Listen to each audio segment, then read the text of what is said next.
Hey guys, T-Fish88 here with another figure review. Anyway, here she is.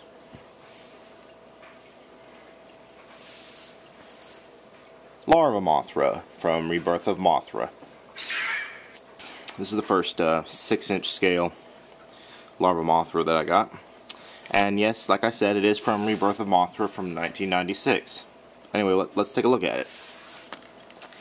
Believe it or not, it is a single sheet tag, which is kind of odd, but the Godzilla seal up there, which is kind of odd because Godzilla wasn't in any of the Rebirth of Mothra films, but yeah. Got a nice shot of the Larva Mothra, even though the little hanger gets in the way sometimes. Looks good. Nice shot. Mothra. Mothra Larva 1997, even though this is from 1996, which is weird. Bandai always does that. So yeah. Pretty nice tag, single sheet. So, anyway, articulation. At first glance, you may think that she's a plastic statue, but you're wrong.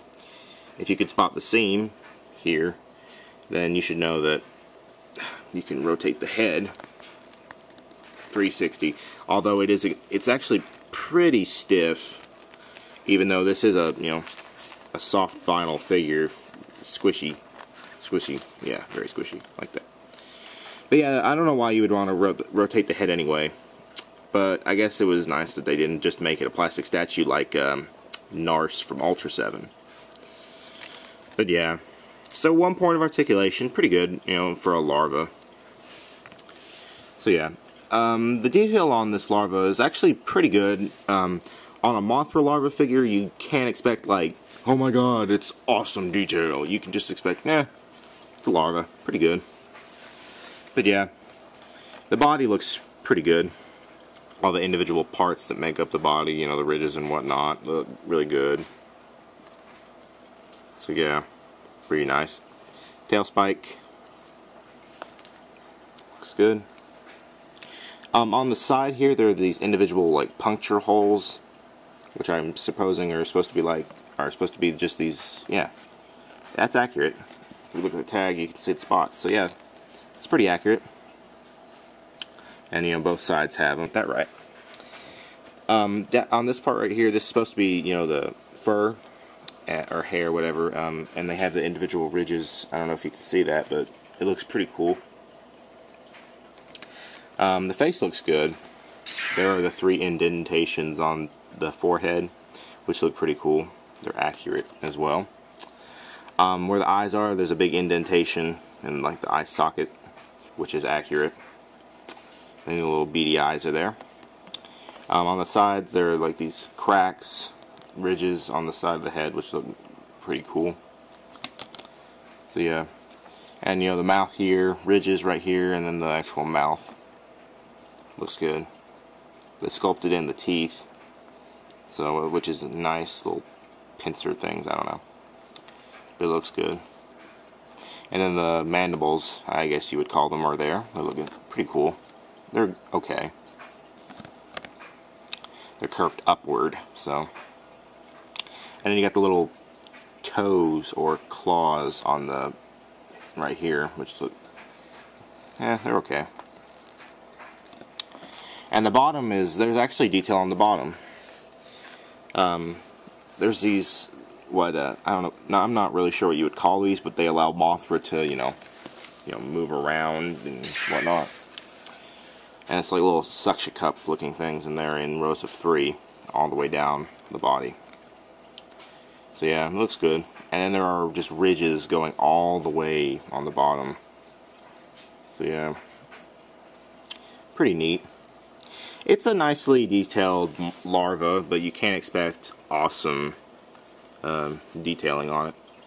The paint job is, well, it could have been better. I mean, it's pretty accurate, but it could have just been better. I mean, the mold, the vinyl is molded in this color, and it's spray painted with this sort of tannish, pale tan, which is accurate. I mean, it looks a lot like the actual larva in the film. And then there's spots where they didn't spray it, and like the mouth here, it's the same color as the vinyl itself. And you know, the mandibles weren't fully painted, and the bottom wasn't painted at all. Tail spike was only painted on the top, not the bottom. Which is, you know, that's a thing that Bandai does. They don't fully paint much at all. And the eyes are, you know, this baby blue color, which looks pretty nice. It's accurate if you compare. Yeah, looks good. So yeah, the paint job's meh. Could have been better. But, you know, what can you do? Anyway, now we'll scale the Larva Mothra up with some other figures. Right now we have Larva Mothra with Rainbow Mothra. Because these two were in the same film, Rebirth of Mothra. This larva would transform into this Mothra. So yeah, and this actually looks pretty good. You can compare, they look good together. Mothra may need to be a bit bigger like that, but no, this looks pretty good. I can't complain a whole lot here. So yeah, it looks pretty good. I decided to bring out the 1993 Godzilla because Mothra Larva and Godzilla battled each other in Godzilla vs. Mothra, which was in the Heisei series, even though this isn't that exact larva. But I did it, you know, just to show you. And it actually looks really good. I can't complain. The scene in Godzilla vs. Mothra, where Godzilla's fighting Larva Mothra in the, you know, in the ocean, or yeah, in the water. They were about this size. I think Mothra may need to be a bit bigger, but no, this looks good. I don't think that there's anything wrong with it. You know, do the tail bite scene where Godzilla is, you know, flailing around, you know, just, you know, throws Mothra off. Yeah, just whatever. But no, scaling here with the 1993 Godzilla works well. It looks really good, so yeah. Just for a Showa-esque type thing, I brought out the 1991 standard 8-inch Heisei King Ghidorah, seeing as though that Mothra Larva and Ghidorah battle each other in Ghidorah the Three-Headed Monster. But you know, this isn't that exact Ghidorah, this isn't that exact Mothra Larva, but whatever, I just wanted to show you. And yeah, it actually looks really good.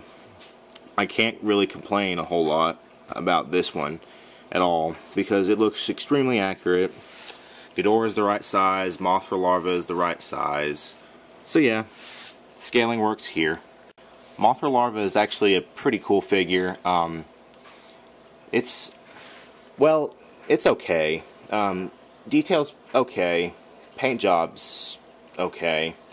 Articulation is, well, it's, I don't know, 1 point for a larva. That's kind of odd, but it gets points for that, so it's pretty good. And scaling works out really well. I'd say that this is a figure that you might pass on. You know, just pass. Like if you see it on eBay, it might not tempt you at all, unless you're like a hardcore Mothra fan and a fan of the Rebirth of Mothra trilogy. I picked it up because it was cheap, and I didn't have a single 6-inch or 8-inch Mothra Larva, so I picked this one up. And when it comes to getting it, I honestly have not seen one. Well, then again, I haven't really searched on eBay or anywhere for one. So I'm not sure about the whole rarity of this. I'm just going to say, you know, go on your own and hunt for it. You'll probably find it for cheap. I wouldn't pay over $25. I probably wouldn't even pay over $20, seeing as though I got it for $13. But it's an okay figure. I recommend it to Godzilla and Mothra fans and Kaiju fans. It's just not a figure that you'd be, you know, wow, holy crap, that's awesome about. You know, you wouldn't be like that, but it's okay. So yeah. Anyway, guys, I hope you enjoyed this review, and until next time, I'll see you.